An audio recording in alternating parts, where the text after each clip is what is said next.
un salon de l'immobilier, n'est-ce pas, avec une agence israélienne qui a mis en vente des biens situés dans les territoires palestiniens occupés en Cisjordanie. Une vente parfaitement illégale. Ils l'ont pas simplement laissé faire, ils étaient parfaitement au courant. La preuve, il y a eu une douzaine de cas policiers, c'est-à-dire payés avec notre argent de contribuables pour protéger cette vente illégale de biens immobiliers. Et c'est régulièrement que le Salon Hoche organise ce genre d'événements totalement illégaux, coloniaux et illégaux.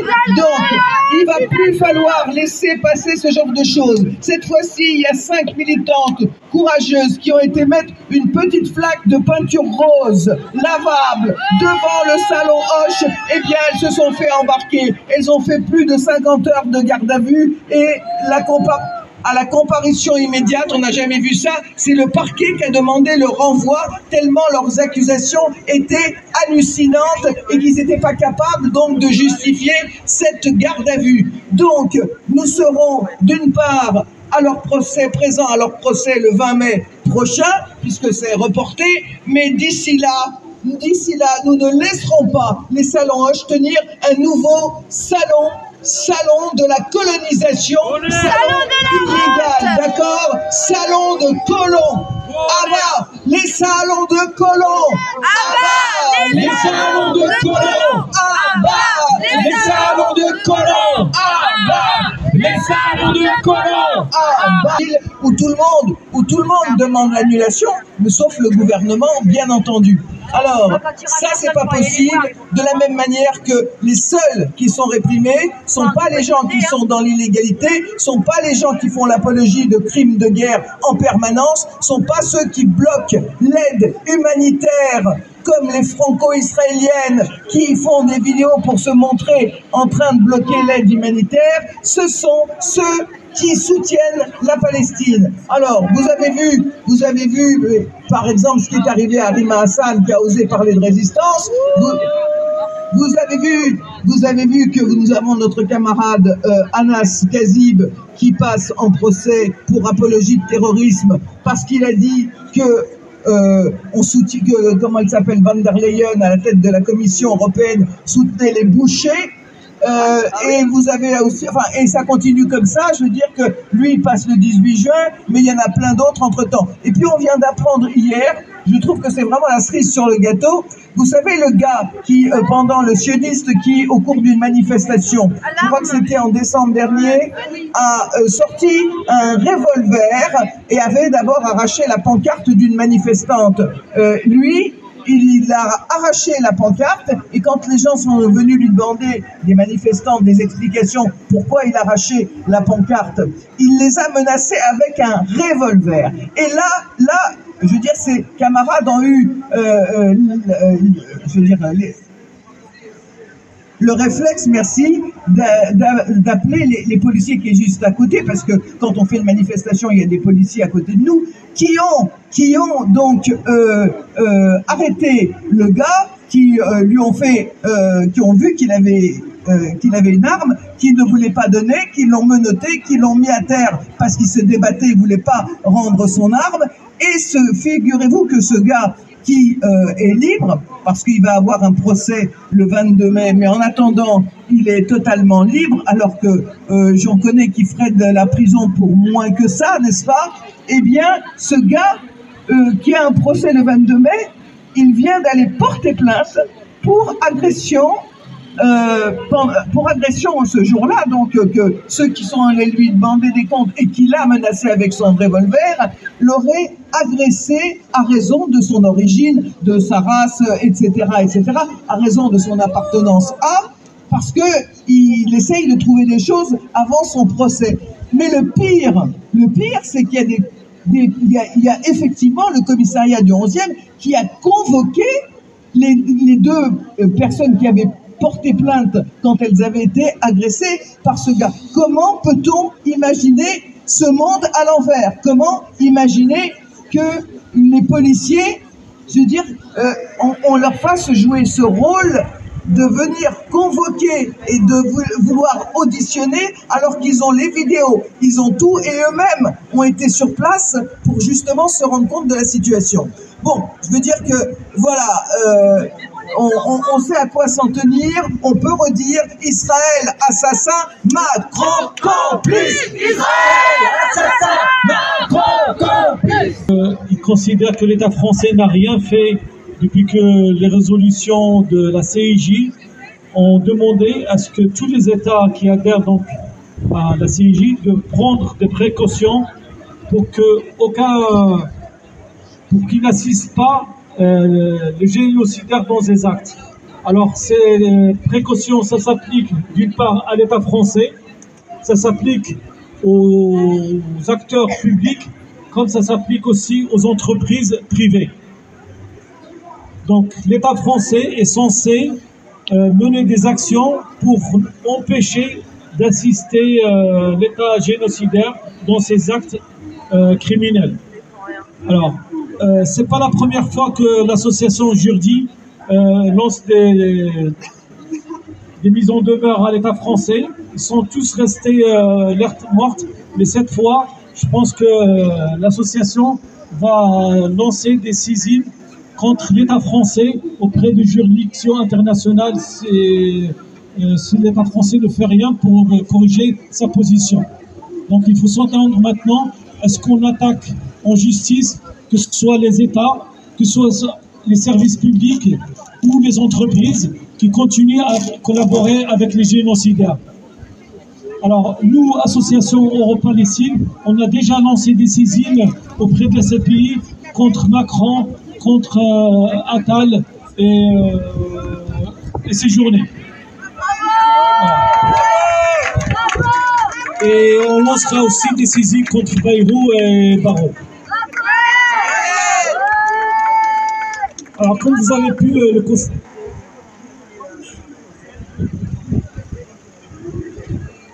voilà, donc aussi on a lancé des procédures juridiques contre les Israéliens qui ont bloqué l'entrée des aides à Gaza. Alors, je ne sais pas, vous remarquez quand même qu'on a l'impression que la justice et le droit international savent que lorsqu'ils s'adressent ou ils sont contre des pays du Sud. Mais quand il s'agit des pays du Nord, donc voisins ou amis de l'ex-impérialiste, eh ben on tourne le dos, on essaie de minimiser la portée du droit international. Et ça, c'est pas possible. Le deux poids deux mesures, on l'accepte pas. Donc à partir de maintenant, on va bien appliquer le droit international, même s'il n'est pas suffisant, même si on peut l'améliorer, mais tel qu'il est déjà, il peut apporter des résultats. Donc on va s'attaquer à ces entreprises, à ces acteurs publics, à ces États qui continuent donc à collaborer avec les génocidaires. Voilà. En fait, je pense que c'est très important d'en parler, justement parce que en fait, ça nous aide à combattre le grand mythe que la Terre Sainte n'appartient qu'aux Juifs. C'est complètement faux.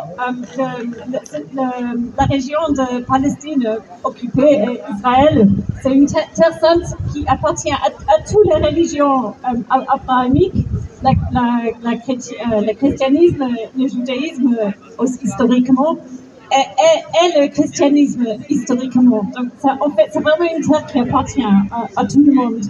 Donc, voilà, c'est pour ça que c'est très important de réfléchir à la communauté chrétienne.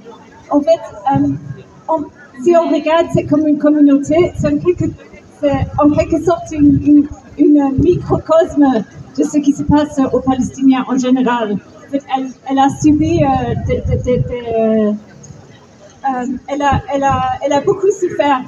Et en fait, il faut regarder il faut dire que pendant les décennies, la population chrétienne à Gaza, elle a progressivement diminué. En fait, en 2008, elle était autour de 2500, donc elle est tout petite. Et au début des hostilités, en octobre 2023, il n'y avait que 1000 chrétiens. Donc c'est vraiment un tout petit une toute petite communauté. Et il y a trois églises principaux. Il y a l'église catholique, qui s'appelle la Famille Sainte, l'église de la Sainte Famille. Il y a l'église orthodoxe. Et il y a une autre église baptiste, église évangéliste baptiste. Et chaque église a subi une histoire assez tragique à sa propre façon. Je vais commencer avec l'église catholique. Au début des bombardements israéliens, il y a eu 500 personnes qui sont allées dans l'église pour se réfugier. Ce n'était pas que des chrétiens. C'était, il y avait des catholiques, des orthodoxes, il y avait tout un mélange. Mais il y avait aussi des musulmans, notamment des enfants, 50 enfants musulmans en situation de handicap avec leur famille. Ils étaient tous réfugiés dans cette église. Mais cette église-là a subi des attentats. Il y a une mère et une fille qui ont été fusillées par un sniper. Il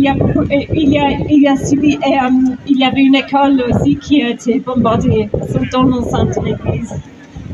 Ça, c'était la première église. Passons à la deuxième église. C'est l'église orthodoxe. Elle a été fondée en 407 après Christ. Donc, elle a été fondée dans le 5e siècle. Elle est super vieille. C'est la troisième église la plus vieille au monde. Donc, c'est la preuve que la chrétienté a vraiment des racines dans cette terre. Malheureusement, l'église orthodoxe, elle a subi un gros bombardement encore en 2023, c'était octobre 2023. Il y avait 2 personnes qui dormaient, 200 personnes qui dormaient dans l'église, qui se réfugiaient dans l'église. Il y a eu un obus qui est tombé et qui a détruit l'église. Le plafond s'est effondré sur 200 personnes qui dormaient et 17 personnes ont trouvé la mort. Voilà. Et la troisième église, elle a eu encore un peu un destin tragique. Elle a été fondée elle est plus récente, elle a été fondée en 1954. Mais elle a subi beaucoup de violences, surtout en 2008.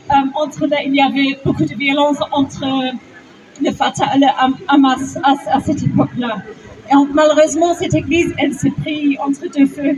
Et il y a quelques pasteurs qui ont trouvé la mort pendant ces violences-là. Et aujourd'hui, tous les dirigeants de cette église-là sont exilés. Ils ont tous dû partir en Cisjordanie et en Bethléem.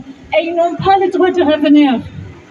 Et surtout le pasteur principal, qui lui aussi c'est un fils de la Nakba, c'est un Palestinien. Ils sont tous Palestiniens. Lui, actuellement, il est exilé aux États-Unis et il essaie tant bien de mal d'organiser de faire la messe, mais du moins faire la messe en visio. Et donc, c'est vraiment très, très, très difficile. Et aujourd'hui, il y a, oui, comme j'ai dit au début, il y a un an et demi, il y avait à peu près 1000 chrétiens. Et aujourd'hui, en fait, il y a eu pas mal de gens qui sont morts et pas mal de gens qui sont partis. Aujourd'hui, il y en a un quart de ça. Donc, on est à peu quelques centaines de chrétiens. Donc, en fait, il faut penser à cette communauté aussi. Voilà. Voilà, je vais arrêter là. Je voudrais surtout souligner dans ce que dit Suzanne le fait qu'on accuse souvent les islamistes, le Hamas qui a persécuté les chrétiens de Gaza. Je dirais que le Hamas et le pape François sont parmi ceux qui défendent les chrétiens qui n'ont jamais eu ce problème-là et que, en revanche, Israël qui essaye de faire penser que ce sont seulement les musulmans qui sont des terroristes et qui essayent de faire croire que tous les Palestiniens sont musulmans, alors qu'il y a aussi des Palestiniens qui sont chrétiens, eh bien, ment effrontément et fait une propagande, comme d'habitude, complètement mensongère, reprise par les médias. Et nous, on dit, les guerres de religion, c'est du bidon. Ça s'appelle colonisation. Les guerres de religion, c'est du bidon. Ça s'appelle colonisation.